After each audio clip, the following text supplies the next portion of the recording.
Number 1, 06.7 Energy FM.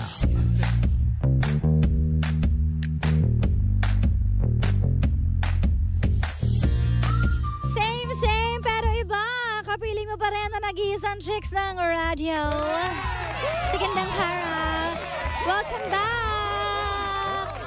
And with me, ang pambansang... Poodle.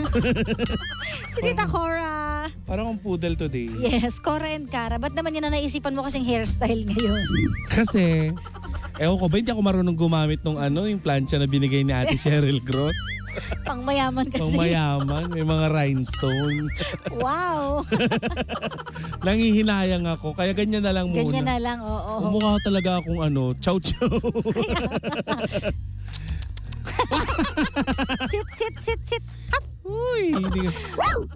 Wow! Eto na nga, kumusta naman ang araw mo? Tagal Okay natin naman. Di nagkita. Kaya nga. Alam mo, sa sobrang lagi kang wala. Grabe naman sa makadot-dot ng lagi. Sa sobrang lagi kang wala. Minsan pag may pinag-uusapan, hindi mo na alam kung ano yung pinag-uusapan. Actually. Kasi, ano ba yung tawag doon? Hindi na ako makarelate sa mga topic. Hindi na relevant yung mga yung mga sagutan mo. Kaya yun. Sumakit ulo. Mag-update din kasi, te. Kaya nga, ganun pero, talaga. Kumusta ang Hong Kong? Okay naman, masaya. Ang sarap ng lakad namin doon. Masakit sa Talaga? paa, pero sulit. Oo diba? nga. Kita ko yung mga holding hands on Alam mo, pagpunta namin sa Tamar Park, ang dami pala talagang Pinoy. Halos buong park, Pinoy. Hoy, batiin mo yung mga Pinoy doon. Hello po sa inyong lahat. Maraming salamat po sa support nyo. At kayo lang ang nakapagpakanta kay Gandang Kara sa park. Alam mo, kasalanan nyo ni Papa Jackson. Bakit? May kumakanta kasi doon. Tapos biglang sabi ni Pa Jackson, Kara, kakanta ka, diba? Sabi ko, ayos ka. Ba't ikaw? Ba't di ka naglagay ng lata sa Kaya ayun, alam kasi mo na. mga street performers sa ibang bansa, akala nyo putyo-putyo. Hindi Oo. Yung mga nag-i-street performers sa sa US, sa mga European country, kumikita na malaki, tarate. Doon tayo, dali. Push natin yan. Oo. Tsaka sila doon, parang yun yung relax time nila. Doon sa park. Doon sila nagkikita-kita. Tsaka parang feeling nila, may family na rin sila. Kasi malayo yung pamilya, May diba? nag-message nga sa akin, ang sabing ganyan, yung pagpunta nyo daw doon ni Papa Jackson, para daw silang umuwi ng Pilipinas. Talaga? Oo, yun daw yung feeling. Pinagkaguluhan nga daw kayo Ang dami ng Pinoy. Hello po sa inyong lahat. Oo. Diba? Tuwa ka. Happy ka? Yes, happy naman. Mas happy ka kaysa sa Saan? Hoy! Kaysa sa mga recent mong Sa recent trips. Nakapagpahinga ka naman. Pahinga? Parang walang ganun. Dumating kami dito madaling araw na tapos diretso work ako. Kaya hindi rin ako nakapasok kahapon kasi nag-asikaso din ako ng mga requirements, ng mga papers, documents. Diba? Oy, congratulations nga pala sa pagkakapanalo mo ng award. Ay, oo nga pala. Thank you. Global Awards. Diba? Kayo ni David. Yes, dyan ginanap sa Sheraton. Nanalo ang Energy FM. Si Papa Jackson at ako at si David din may award dyan. So, salamat. Kaya kung hindi nyo nakita si Gandang Kara noon, si David ang tumanggap ng award. Oo. So, ayun. Thank you so much. Nakakatuwa, no? Daming blessings, kaya maraming salamat. Ikaw ba may mga ka pa, upcoming world tour? Tinakala mo si Beyonce, Alam mo, last na tong December. Sabi ko sa sarili ko, okay, last na to. Saan ka kaya papunta? Alam mo, parang abangan nyo na lang, surprise. Bakit hindi mo na lang gayahin si Francis Candier?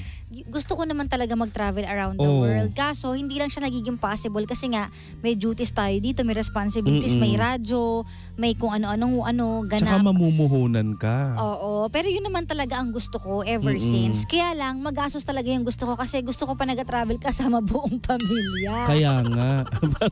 Kaya magastos. Parang, diba? Swiss Family Robinson. Oo.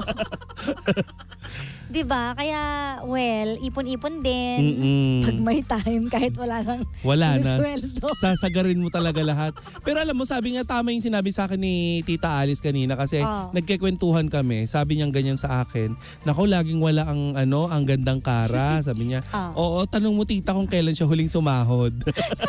Tapos sabi niya ganyan, hindi mo naman daw kasi maibabalik yung oras at saka Totoo sabi niya yan. nga, life is short. Masaya siya sa ginagawa niya. Kaya di mo mabibili yung travel na yun, yung mga oras na yun. Alam mo kung bakit? Kasi all my life naman, never kong na-rewardan ng sarili ko for my hard works and yung mga time before na hindi naman talaga ako nakakaipon kasi lahat all out sa family. So parang ngayon ko palang na-enjoy na, ako naman. Tsaka diba? Swentuhan ko sarili ko. Precious yung pagkakataon na mag-travel ka with your family. Oo. Diba? Yung mga pekunan, yung mga tawanan, mga ganun.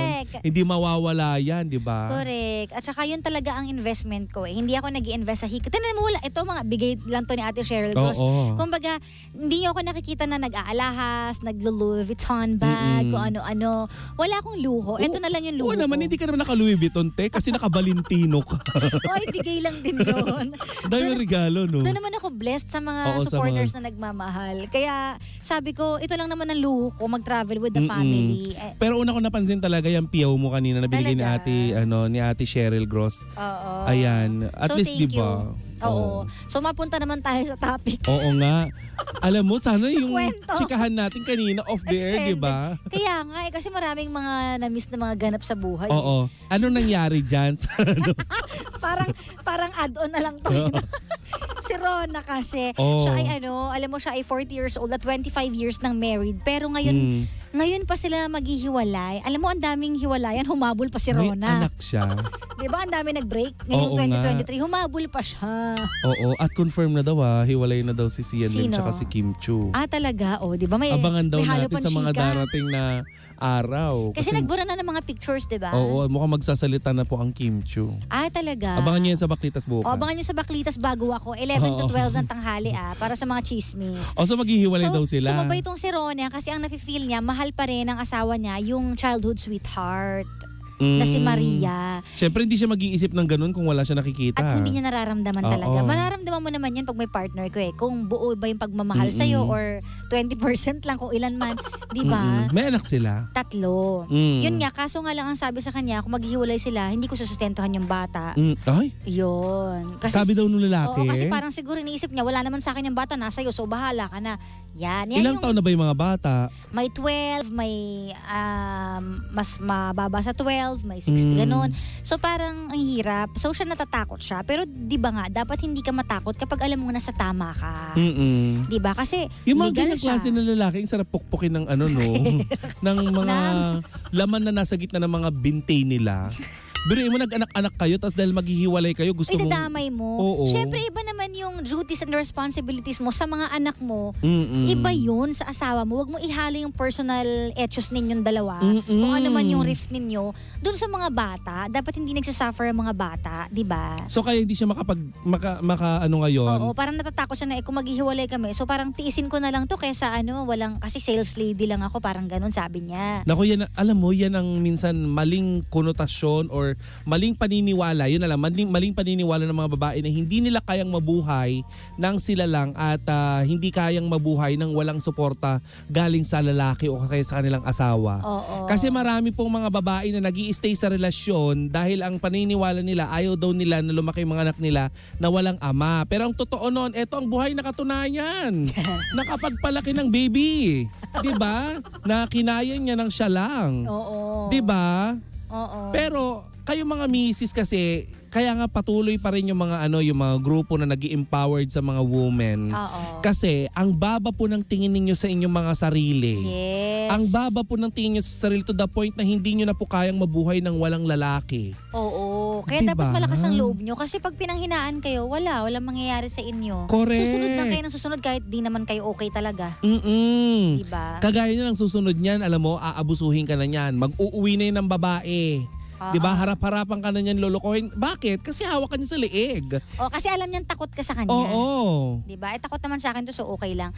Kaya dapat ipakita mo na minamahal mo yung sarili mo. Kasi kapag hindi nakikita yun ng partner mo, talagang sasamantalahin. Oo, kayong mga kababaihan, yan ang dapat yung itatak nyo sa isip nyo. Na wag nyong ipapakita sa mga kalalakihan yung kahinaan ninyo. Diba, lalo na kung alam nyong yung lalaking ay aabusuhin ka, wag na wag, baka lalo ka na magpapa-baby, diba? Lalo kang iiwanan yan, maghahanap yan ng iba kasi kampante siya eh. Lokohin ko man to. 'di ba, harap-harapan ko man tong bastusin, 'di ba, okay lang. Kasi kailangan niya ako eh. Kailangan niya ng susuporta sa mga anak niya. Correct.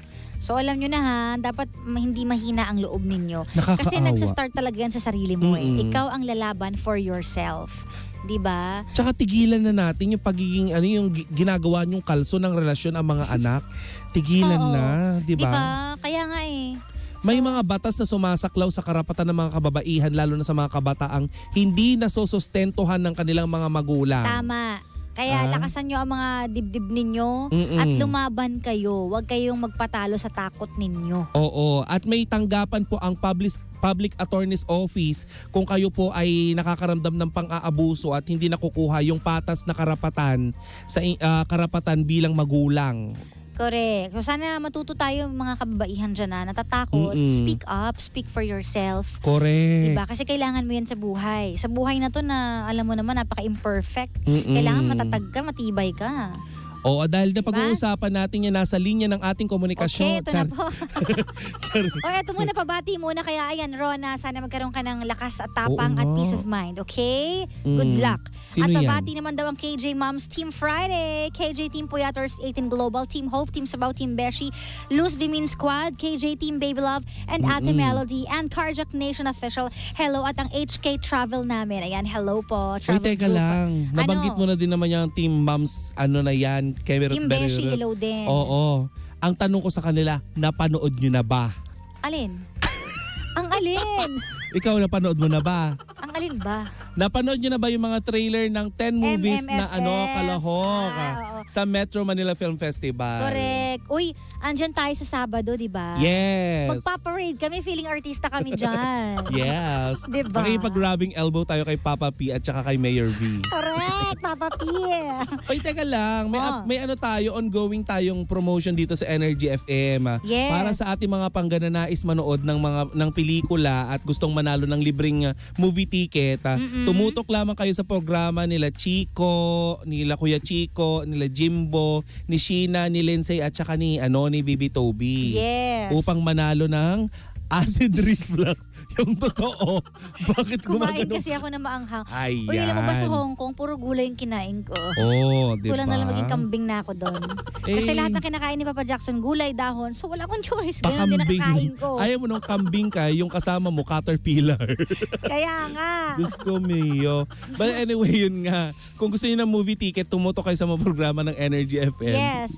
Uy, Diba? sama nyo na yung family ninyo. Quality Oo. time with your family is the best. At saka hindi lang isang movie ticket ang binibigay natin. Madami. Madami. Correct. Aha. O yan. O siya, maraming salamat po mga pangga.